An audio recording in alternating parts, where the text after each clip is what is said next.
28 सीटें जीती, कांग्रेस के साथ गठबंधन करके सरकार बनाई।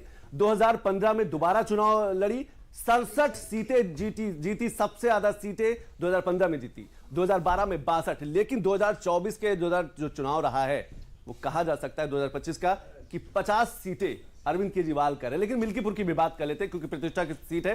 कुछ बड़ी बातें देख लेते हैं कि मिल्कीपुर की कुछ बड़ी बातें क्या कुछ रही हैं, क्योंकि सबकी निगाहें यहां पर भी। 2027 विधानसभा चुनाव से पहले आखिरी बड़ा लिटमस टेस्ट समाजवादी पार्टी के लिए भी और कहा जा सकता है भारतीय जनता पार्टी के लिए भी।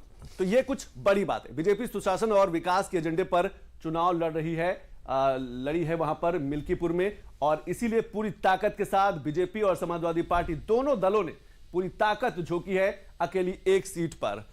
अखिलेश यादव के पीडीएफ फॉर्मूले की परीक्षा भी है, यानी कि जो पिछला दलित और की बात उन्होंने की है पीडीएफ फॉर्मूले की, उसके लिए भी कहा जा सकता है कि एक बड़ी परीक्षा है। तीनों पार्टियों ने दलित प्रत्याशी उतारे, चाहे समाजवादी पार्टी हो, जो भाजपा हो, या चंद्रशेखर आजाद की पार्टी हो, उसने भी दलित प्रत्याशी उतारा है। फैजाबाद के सपा सांसद अवधेश प्रसाद के बेटे अजीत प्रसाद की अग्नि परीक्षा है।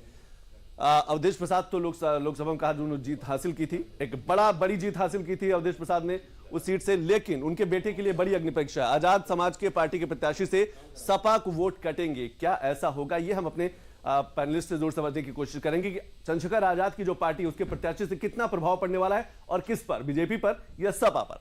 2027 विधानसभा से पहले लिटमस टेस्ट। लेकिन नावल चिको जी, आजाद की जो भूमिका है किस तरीके से देख पा रहे हैं, क्योंकि तीनों पार्टियों ने, चाहे हम भाजपा की बात करें या फिर हम समाजवादी पार्टी की बात करें या चंद्रशेखर आजाद की बात करें, तीनों ने दलित प्रत्याशी उतारा और सबसे ज्यादा दलित वोटर भी है, लगभग 1,20,000 के आसपास मिल्कीपुर में दलित वोटर। किस तरीके से देख पा रहे हैं, किसको नुकसान पहुंचाएगी?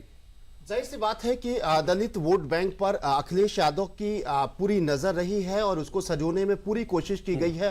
पीडीए का कंसेप्ट ही है दलित पिछड़ा मुसलमान, और दलित वोट बैंक एक बहुत बड़ा है और उस पर नजर पीडीए की भी है। और दूसरी तरफ भारतीय जनता पार्टी ने भी अपना प्रत्याशी कुछ इस तरह दिया कि पीडीए में कहीं ना कहीं सेल लगा दी जाए। एक सबसे इंटरेस्टिंग बात जो आपने कही, चंद्रशेखर रावण वो नेता हैं जो दलितों का उनका आधार है, और उनको कहा जाता है कि मायावती यानी बसपा के विकल्प के तौर पर बसपा की निष्क्रियता का फायदा उठाते हुए वो सक्रिय नजर आ रहे हैं और वो एक सांसद भी बन चुके हैं। ऐसे में अखिलेश यादव के लिए वो घातक हो सकते हैं। जिस तरह से चंद्रशेखर आजाद वहां अच्छा परफॉर्म करेंगे उतना ही नुकसान अखिलेश यादव का होगा, और अगर अच्छा परफॉर्म नहीं करते हैं तो उतना नुकसान नहीं होगा। लेकिन सबसे बड़ा रोल वहां पर बसपा का हो सकता था, लेकिन बसपा ने अपना कैंडिडेट नहीं उतारा। लेकिन लोग कहते हैं कि हाथी मरने के बाद भी 1.25 लाख का होता है।